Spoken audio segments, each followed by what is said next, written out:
Doctor Baba Saheb Ambedkar open university.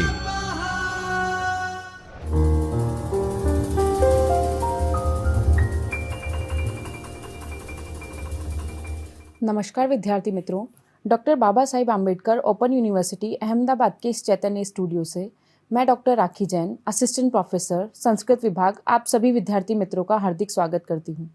विद्यार्थी मित्रों, आज हम बीए तृतीय वर्ष संस्कृत के पेपर नंबर SKTM 306 व्याकरण, भाषा विज्ञान एवं अर्थशास्त्र, इसका विभाग 4 कौटिल्य का अर्थशास्त्र, इसकी इकाई 4 अधिकरण 7 अध्याय 1, इसके विषय में आज हम अध्ययन करने वाले हैं। तो कौटिल्य अर्थशास्त्र के 7वें अधिकरण का नाम है षाड्गुण्य अधिकरण। कौटिल्य के अर्थशास्त्र में टोटल 15 अधिकरण थे, उसमें से अधिकरण 7 का नाम है षाड्गुण्य। इसके अध्याय 1 का हम अध्ययन करने वाले हैं। षाड्गुण्य के विषय में हमने पहले पढ़ा था कि राजा को षाड्गुण्य नीति का प्रयोग करना चाहिए। षाड्गुण्य में 6 प्रकार के गुणों की चर्चा की गई है, उसी के विषय में हम यहाँ पर बात करने वाले हैं। आत्मसंपत राजा षाड्गुण्य नीति के प्रयोग से अपने राज्य को उत्तम स्थिति पर पहुंचाता है। इन 6 गुणों की चर्चा इस इकाई में की गई है। अर्थात जो आत्मसंपत राजा होता है, जो आत्मसंपत्ति से के गुणों से युक्त राजा होता है, वह षाड्गुण्य नीति का प्रयोग करेगा और इस नीति के प्रयोग से वह अपने राज्य को उत्तम स्थिति पर पहुंचाता है। अर्थात अपने राज्य में विकास एवं समृद्धि के लिए वह इस षाड्गुण्य नीति का प्रयोग करता है। यह जो षाड्गुण्य नीति है, इसमें 6 प्रकार के गुण यहाँ पर दिखाए गए हैं। इनमें है संधि, विग्रह, यान, आसन, संश्रय और द्वैधी भाव। ये 6 प्रकार के गुण इसमें सम्मिलित किए गए हैं। अब इनके विषय में हम यहाँ पर विस्तार से चर्चा करेंगे। संधि क्या होता है, विग्रह क्या होता है, यान, आसन, संश्रय और द्वैधी भाव, ये 6 गुण क्या क्या होते हैं, इनकी क्या परिभाषा है और किस प्रकार से कौटिल्य ने इनको यहाँ पर परिभाषित किया है। तो सबसे पहला है संधि। पर्णबंधः संधि, अर्थात 2 राजाओं के बीच में भूमि, कोष, दंड या सेना इत्यादि देने की शर्त पर किया गया समझौता संधि कहलाता है। संधि का वैसे भी सामान्य रूप से अर्थ होता है संधि करना या समझौता करना। तो संधि में क्या किया जाता है, किसी अन्य राजा के साथ समझौता किया जाता है। वह शत्रु राजा हो सकता है या मित्र राजा हो सकता है। तो उसके साथ यहाँ पर क्या किया जाता है, समझौता। अब समझौता किसको लेकर किया जाएगा, या तो भूमि को लेकर किया जाएगा, या कोष को लेकर या धन को लेकर किया जाएगा, अथवा दंड या सेना को लेकर किया जाएगा। जब इनके बीच में समझौता किया जाता है तो उस समझौते को क्या कहते हैं, संधि कहते हैं। इसके अलावा वचन देना भी संधि कहलाता है। अर्थात दूसरे राजा को वचन देना भी संधि कहलाता है, यानी कोई बात से उसको वादा करना या किसी चीज का उसको वचन देना, यह भी संधि कहलाता है। 2 राजाओं के मध्य जो राजा कम शक्तिशाली होगा वह संधि करेगा। संधि किसके द्वारा की जाएगी, 2 राजाओं के बीच में जो राजा कम शक्तिशाली होगा, क्योंकि उसे ही संधि करने की आवश्यकता होगी। जो शक्तिशाली राजा है वह तो युद्ध के माध्यम से जीत सकता है, लेकिन जो कम शक्तिशाली है, जो निर्बल राजा है, वह अन्य राजा से संधि करेगा।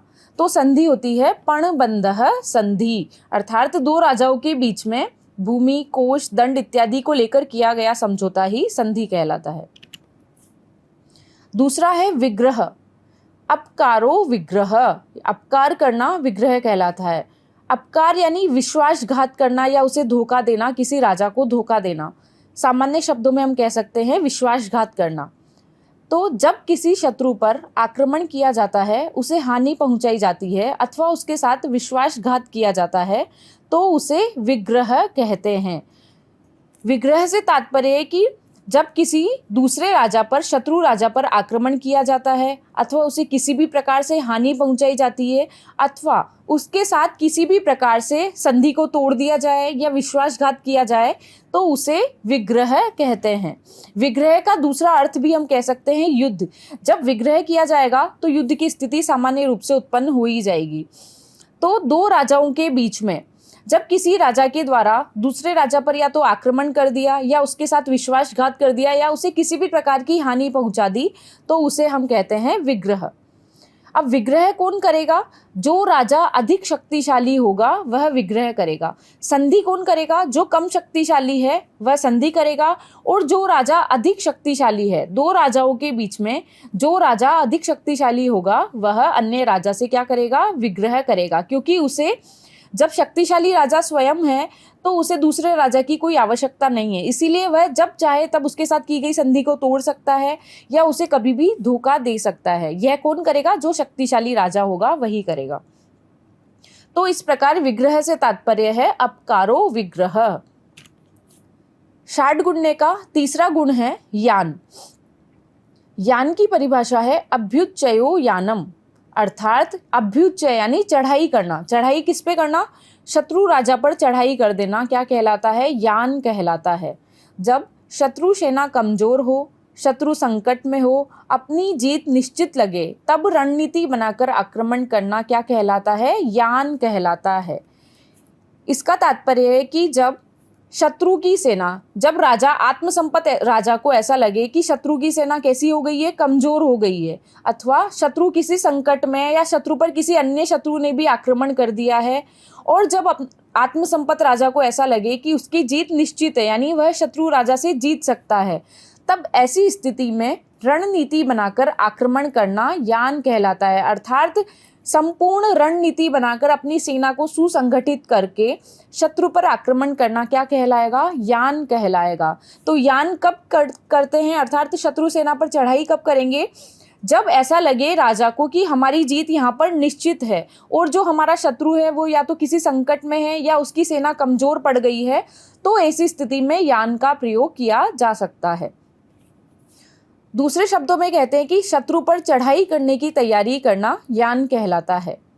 महाभारत में चढ़ाई करने की तैयारी को उद्योग कहा गया है। इसी कारण से जो महाभारत का पर्व है उसका नाम क्या रखा है? एक पर्व का नाम है उद्योग पर्व। जिस पर्व में, उद्योग पर्व में, जो शत्रु सेना है उस पर चढ़ाई करने की तैयारी की गई है, उसमें उस पर्व का नाम रखा गया है उद्योग पर्व। तो यान होता है अभ्युच्चयो यानम। उसके बाद चौथा षाड्गुण्य का चौथा गुण है आसन। उपेक्षणम आसनम, अर्थात उपेक्षा करना आसन कहलाता है। उपेक्षा किस प्रकार से की जाएगी? कि सामने वाले पर ध्यान ही नहीं देना, तटस्थता बनाकर रखना, अर्थात स्थिरता बनाए रखना, शत्रु पर किसी प्रकार की कोई प्रतिक्रिया नहीं करना क्या कहलाएगा? आसन कहलाएगा। जिस राजा को ऐसा विश्वास हो कि शत्रु उसका कुछ अहित नहीं कर सकता, तब वह आसन का ग्रहण करेगा। अर्थात जब राजा को, आत्मसंपत राजा को यदि ऐसा विश्वास हो कि शत्रु उसका कुछ भी अहित नहीं कर सकता है, तब उस स्थिति में उसको क्या ग्रहण करना चाहिए? आसन ग्रहण करना चाहिए। अर्थात अपने से ही जब उसको ऐसा विश्वास हो जाए कि शत्रु उसका कुछ भी नहीं बिगाड़ सकता, शत्रु से वह अधिक शक्तिशाली है, तब उस समय उसको क्या करना चाहिए? आसन ग्रहण करना चाहिए। अर्थात तटस्थता बनाए रखनी चाहिए, उस समय कोई प्रतिक्रिया नहीं करनी चाहिए। तो आसन होता है उपेक्षणम आसनम, उपेक्षा करना आसन कहलाता है। पांचवा गुण है संश्रय। संश्रय अर्थात परार्पणम संश्रय। परार्पणम अर्थात पर के प्रति अर्पण कर देना, यानी दूसरे शत्रु राजा पर अपने आप को अर्पित कर देना, समर्पित कर देना क्या कहलाता है? संश्रय कहलाता है। दूसरे राजा की शरण में जाना, अर्थात जो राजा अपने से अधिक शक्तिशाली है उस राजा की शरण में जाना, या अपने किसी मित्र राजा की शरण में जाना। जब कोई शत्रु हमारे ऊपर आक्रमण कर दे तो उस समय किसी अन्य राजा की शरण ले लेना, अर्थात उससे अन्य किसी प्रकार की सहायता ले लेना, संश्रय कहलाता है। अपना परिवार, धन धान्य इत्यादि सभी दूसरे राजा को सौंप देना संश्रय कहलाता है।